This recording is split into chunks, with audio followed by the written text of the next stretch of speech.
Hi there, it's Miss Priscilla at the Appleton West Library, and I'm book talking All These Bodies by Kendare Blake. Um, okay, so Kendare Blake has written like ghost stories like Anna Dressed in Blood, and she's written the Three Dark Crowns, which is a dark fantasy, so it's kind of on the edge of horror series. So there have been a lot of books I wanted to read. So when she came out with this mystery book, I'm like, oh, I love mysteries. So I read this, and I do want to read some of her other books as well now. So this mystery is set in the 1950s, and a lot of you are going to go, but it's inspired by actual crimes. So 1950s, there was a kind of a spree of crime, of murders in the Midwest. So I think Nebraska, Iowa, Wisconsin was one of the places included in this. And then the final murders were a family of four in their farmhouse in Minnesota. And so this is inspired by true events. Doesn't make the book, it's not, so it's inspired. So always beware of that when a movie says it's inspired by something. It means there's a lot of stuff that they made up.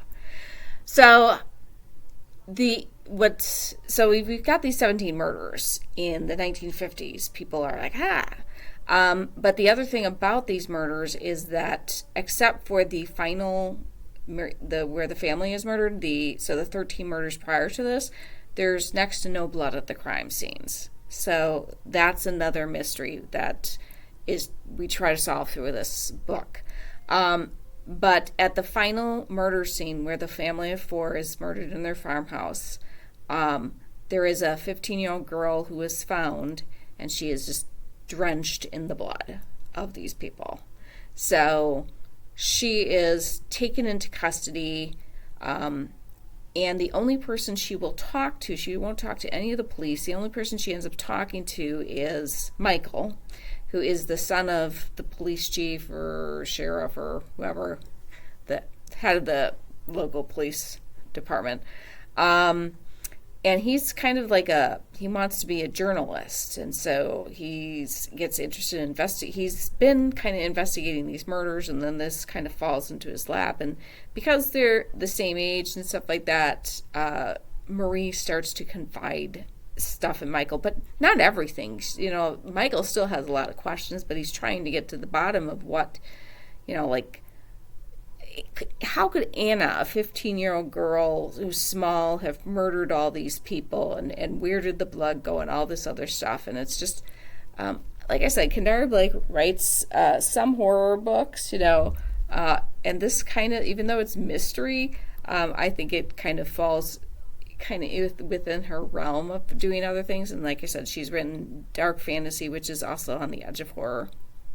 So it was a fascinating book, and like I said, I was kind of curious. I wanted to go look up more about these actual murders and find out what was true in the story and what was not. So if you like mysteries, this is different because, yeah, Michael is trying to solve the crime, but he's got this person who, is she a victim too? Is she an accomplice?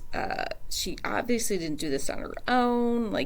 So there's just a lot of questions that Michael's trying to find the answers to. And like I said, the only person Marie is talking to is Michael. So that's all the information is coming that. And once again, if it's coming from just Marie, it's very one-sided information. So I found this to be a fascinating mystery, and I hope that if you like mysteries, you give it a try, even though it's set in the 1950s. I know historical is not, most of you don't like historical, but that's okay.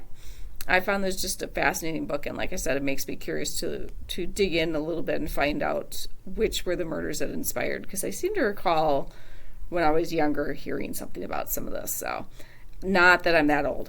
Wasn't around in the 50s. So have a fantastic day. Come on in and check this book out, or check out one of Kendare Blake's other books, or another mystery, or something else, if this is not your cup of tea, because it's my job to find you the right book and to keep everybody reading.